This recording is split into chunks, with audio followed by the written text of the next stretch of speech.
नमस्कार दोस्तों, मैं एडवोकेट यशवंत यादव आपका स्वागत करता हूं लाइटवाइज में। आज हम बात करेंगे लोन धारक की सबसे बड़ी समस्या क्या होती है कि लोन ले लेते हैं, नहीं दे पाते हैं, कोई भी कारण हो सकता है, और एजेंट जब उसको हरास करते हैं, परेशान करते हैं और यहाँ तक कि कहते हैं कि आपके ऊपर एफआईआर हो जाएगी, आपको जेल जाना पड़ेगा, ऐसे ऐसे डर जाते हैं कि आप अपने आपको इतना बड़ा अपराधी समझ लेते हैं, घबरा जाते हैं कि अब मेरे साथ क्या हो जाएगा, लोन ले लिए, डिफॉल्ट कर गए, हम नहीं दे पाएंगे, हमें जेल जाना पड़ेगा, एफआईआर हो जाएगा। तो आज आप जान लीजिए, आप अपने आप को जो अपराधी समझ लेते हैं कि आपने बहुत बड़ी जघन्य अपराध कर दिया है कि मैं लोन की ईएमआई नहीं दे पा रहा हूं, अब आपका आगे का क्या प्रोसेस होगा, क्या तरीका होगा, कैसे बचेंगे, तो क्या एफआईआर हो सकती है। लोन लिए हैं, नहीं दे पा रहे हैं, लोन के डिफॉल्ट में ईएमआई के डिफॉल्ट हो जाता है, आपका ईएमआई बाउंस हो जाती है, तो क्या एफआईआर हो सकता है किसी थाने चौकी में, क्या जेल हो सकता है। तो आप लोग कमेंट्स में हाँ या ना लिखिए, उसके बाद वीडियो देखिए। जितने लोग ये वीडियो देख रहे हैं, पहले हाँ या ना, जेल हो सकता है, लोन की ईएमआई न देने पे एफआईआर हो सकता है, कभी किसी को एफआईआर हुआ है, हाँ या ना में जवाब दीजिए। यस या नो में आप जवाब देंगे तो पहले उसके बाद हम भी देखेंगे ना वीडियो में कि कितने लोग देख रहे हैं, कितने लोगों को समझ है, इतने दिन से वीडियो देख रहे हैं, आपको जानकारी है भी कि नहीं, एफआईआर हो सकता है कि नहीं। वीडियो में मैं आगे तो बताऊंगा ही हो सकती है कि नहीं, लेकिन आप अपने इतने दिन से वीडियो में देख रहे हो तो आप बताइए, मैं सबके कमेंट देखूंगा इसमें, तो आप हाँ या ना में जवाब दीजिए। पहला बात ये जान लीजिए, आपने लोन लिया, डिफॉल्ट कर गया, नहीं दे पा रहे हैं, तो सबसे पहले कंपनी को, आरबीआई की गाइडलाइन है, कंपनी को इन्फॉर्म करना आपकी रिस्पॉन्सिबिलिटी है। कंपनी को लीगल प्रायर नोटिस जरूर दे, और ये लीगल प्रायर नोटिस जरिए स्पीड पोस्ट, रजिस्टर्ड डाक और एडवोकेट के लेटर हेड पे जाना चाहिए। किसी भी आप अपने नज़दीकी एडवोकेट के माध्यम से कंपनी को पूरी डिटेल के साथ कंपनी बताइए और कंपनी को एक लीगल प्रायर नोटिस जरूर दे दीजिए। अब आ जाते हैं, मैं बार बार कहता हूं, पैसे हैं तो इनके पैसे दे दीजिए, कम है नहीं है तो सेटलमेंट ही करके दे दीजिए, किसी भी तरह से आप दे सकते हैं, सक्षम है तो आप उसको दे करके क्लोज करिए। और नहीं दे पाते हैं, डिफॉल्ट हो गए हैं किसी भी कारणवश, तो एफआईआर होगी। तो जवाब है नहीं, आप जेन्युइन डिफॉल्टर है। जेन्युइन डिफॉल्टर मतलब डिफॉल्टरों के भी दो प्रकार होते हैं, एक होते हैं बिलफुल डिफॉल्टर, एक होते हैं जेन्युइन डिफॉल्टर। तो जेन्युइन डिफॉल्टर वह डिफॉल्टर को कहा जाता है जो किसी विषम परिस्थिति, और विषम परिस्थिति क्या होती है, जैसे आप कहीं व्यापार कर रहे थे, बिजनेस लोन लिया था व्यापार करने के लिए, बिजनेस करने के लिए, बिजनेस में कोई नुकसान हो गया, कोई घाटा हो गया, आप लोन की ईएमआई नहीं चुका पा रहे हैं, लॉस हो गया।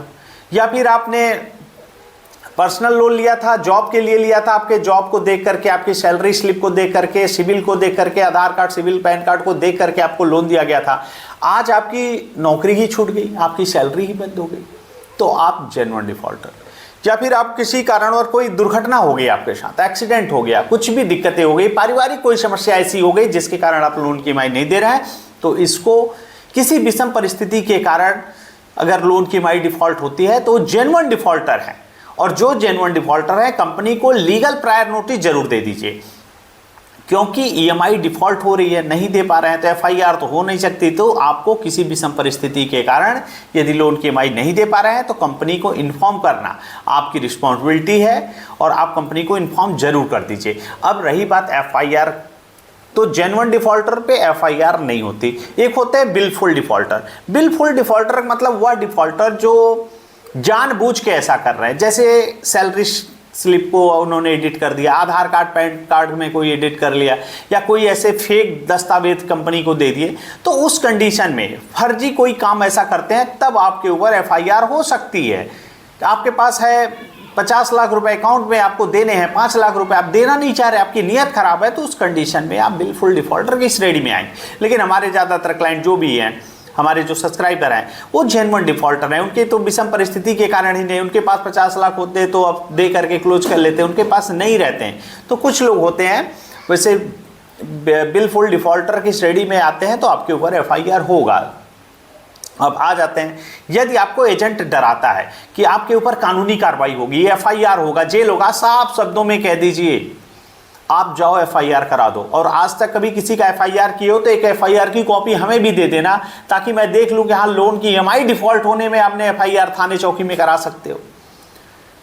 तो एफआईआर नहीं होता है। माननीय सुप्रीम कोर्ट का जजमेंट है। और सुप्रीम कोर्ट के ऊपर की कोई ऐसी कोर्ट नहीं है, माननीय सुप्रीम कोर्ट का जो जजमेंट है वह सर्वमान्य है, सबको मान्य है, उसके ऊपर कोई कोर्ट नहीं है। तो उसने माननीय सुप्रीम कोर्ट ने साफ साफ कहा है वित्तीय लेन देन में, पैसे के लेन देन में एफआईआर दर्ज नहीं होगी, क्रिमिनल केस नहीं दर्ज होते, ये सिविल का डिफॉल्ट है। आपने बैंक से कॉन्ट्रैक्ट किया था, बैंक से लोन लिया था, आपने एग्रीमेंट पे साइन किया था, एग्रीमेंट का टूटना, एग्रीमेंट के टूटने पे एफआईआर नहीं होती, ये सिविल नेचर है। लोन लिए डिफॉल्ट किए नहीं दे पा रहे हैं, सिविल का केस है, सिविल नेचर है, जिसमें किसी थाने पे चौकी में एफआईआर दर्ज नहीं हो सकती, क्रिमिनल केस में नहीं हो सकती। 420, 406 जैसे कि 316 और बीएनएस की धारा में 316, 318 ऐसे कोई केस नहीं हो सकते हैं, धोखाधड़ी का केस नहीं हो सकता, कोई एफआईआर नहीं हो सकती। और आपको ये रिकवरी एजेंट ऐसे डराते हैं एफआईआर हो जाए तो साफ साफ कह दीजिए, आप थाने पे जाइए, एफआईआर कर दीजिए। होते ही हैं, हाई स्कूल इंटर पास होते हैं फर्जी रिकवरी एजेंट, इनके पास ना आई कार्ड है, बहुत सारे हैं, ज़्यादातर के पास तो आई कार्ड ही नहीं है, विजिट लेटर ही नहीं है, डीआरए का लाइसेंस नहीं है, इनको तो आरबीआई का फुल फॉर्म तक नहीं मालूम है, इनको क्या जानकारी होगी। 10 दिन रिकवरी एजेंटों के साथ घूम लिए, अपने आप को ही रिकवरी एजेंट समझ लिए। ऐसे रिकवरी एजेंट नहीं होते, उनके पास डीआरए का लाइसेंस होना चाहिए। और फर्जी वाले हैं, इनके पास तो कुछ होता ही नहीं है, 2-4 दिन रिकवरी एजेंट के पीछे घूम लिए, वो खुद अपने आप को रिकवरी एजेंट समझ लिए। तो क्रिमिनल केस नहीं होता है, फर्जी दस्तावेज आप देते हैं, कोई ऐसी बिलफुल डिफॉल्टर में आते हैं, तो उस कंडीशन में 420 और 406 जो कि अब बीएनएस की धारा 316, 318 में हो गया है, उसमें आपके ऊपर एफआईआर दर्ज हो सकता है यदि आप ऐसा कार्य कर रहे हैं, कोई फर्जी डॉक्यूमेंट, फर्जी दस्तावेज या फिर कुछ भी करते हैं, तो आपके ऊपर एफआईआर दर्ज हो जाएगी। तो कमेंट में सब लोग बता दीजिए कि लोन की ईएमआई डिफॉल्ट होने पे एफआईआर होगा या नहीं होगा, क्योंकि सबका जो कमेंट्स आएगा मुझे जरूर देखेंगे। और उसके बाद आपके मन में कोई सवाल हो, कोई दिक्कत समस्या हो, तो हमारा नंबर है, आप हमारी टीम से संपर्क कर सकते हैं। मैं अपनी बातों को अब यहीं समाप्त करता हूं। जय हिंद, जय भारत, नमस्कार।